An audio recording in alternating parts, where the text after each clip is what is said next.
Have you ever wondered why English is such a weird language?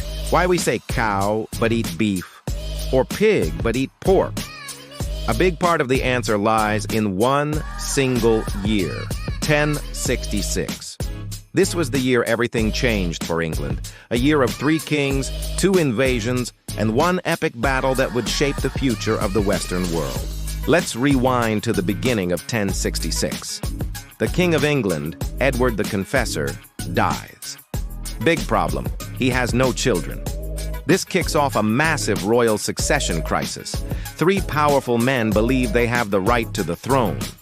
First, we have Harold Godwinson, the most powerful earl in England. He was English, popular, and right there on the spot. The English Council of Nobles, the Witan, wastes no time and crowns him King Harold II just 1 day after Edward's death. Sounds simple, right? Not so fast. Across the English Channel, in Normandy, France, we have Duke William. He claims that the late King Edward had promised him the throne years ago.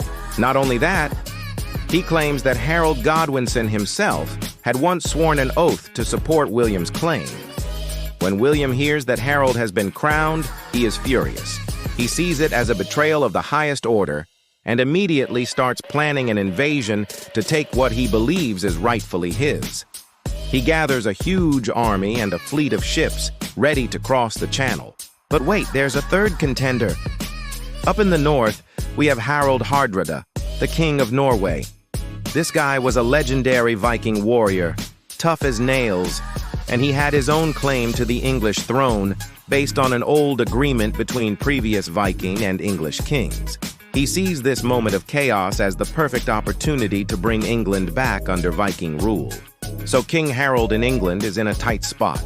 He knows both William and Hardrada are coming. He assembles his army, the Fyrd, and stations them on the south coast, waiting for William's fleet to set sail. But the summer winds are against William. Weeks go by, and nothing happens. Harold's soldiers, mostly farmers, are getting restless. Their food is running out, and they need to go home to harvest their crops. Reluctantly, Harold has to disband his army in early September. And wouldn't you know it, just as he does that, disaster strikes. But not from the south. Harald Hardrada, the Viking king, lands in the north of England with a massive army. He quickly captures the city of York. King Harold Godwinson has no choice. He rapidly gathers his best troops, his housecarls, and marches them an incredible 185 miles north in just 4 days. On September 25th, Harold launches a surprise attack on the unsuspecting Viking army at the Battle of Stamford Bridge. The battle is a brutal, bloody affair, but Harold wins a decisive victory. Both Harald Hardrada and Harold's own rebellious brother, who had joined the Vikings, are killed. The Viking threat to England is over. Forever. Harold must have felt amazing. He'd just saved his kingdom. But there was no time to celebrate. Just 3 days later, he gets the news he has been dreading all summer. William of Normandy has finally landed on the south coast. The winds had changed. So, Harold has to turn his exhausted, battered army around and march them all the way back down south, another 240 miles. Many of his soldiers are injured or were left behind. He tries to gather fresh troops along the way, but his army is a shadow of its former self. On October 14th, 1066, the 2 armies finally meet near a small town called Hastings. Harold chooses a strong defensive position on top of a hill. His men form a shield wall, a classic Anglo-Saxon tactic, shoulder to shoulder, ready to repel the Norman charge. The Battle of Hastings rages for the entire day. The Norman knights on horseback charge up the hill again and again, but they can't break the English shield wall. At one point, a rumor spreads that William has been killed, and the Normans start to retreat. William rides through his troops, lifts his helmet, and shouts, "I am alive, and by God's grace I will win," to rally them.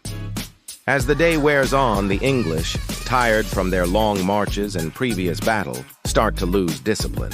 Some break from the shield wall to chase the retreating Normans, a fatal mistake. William's cavalry turns and cuts them down. The turning point comes late in the afternoon. Legend says King Harold Godwinson was struck in the eye by a stray arrow and then cut down by Norman knights. With their king dead, the English resistance collapses. The battle is over. William the Conqueror has won. He marches to London and is crowned King of England on Christmas Day, 1066. The Norman conquest was more than just a change of king. It was a total transformation of English society. The Old English aristocracy was replaced by a new French-speaking one. French became the language of the court, of law, and of power. This is why we have so many French words in our language today, creating those weird pairs like cow and beef or pig and pork. The Anglo-Saxon word was used by the farmer, and the French word was used by the lord eating the meal. William also built castles all over the country to control the population and introduced a new system of government and land ownership known as feudalism. The England that emerged from 1066 was a completely different nation, one whose language, culture, and politics were forever tied to mainland Europe. It was a brutal, dramatic, and world-changing event, all centered on one fateful year. Thanks for watching. If you found this journey back in time interesting, please hit that like button and subscribe for more deep dives into history. See you next time.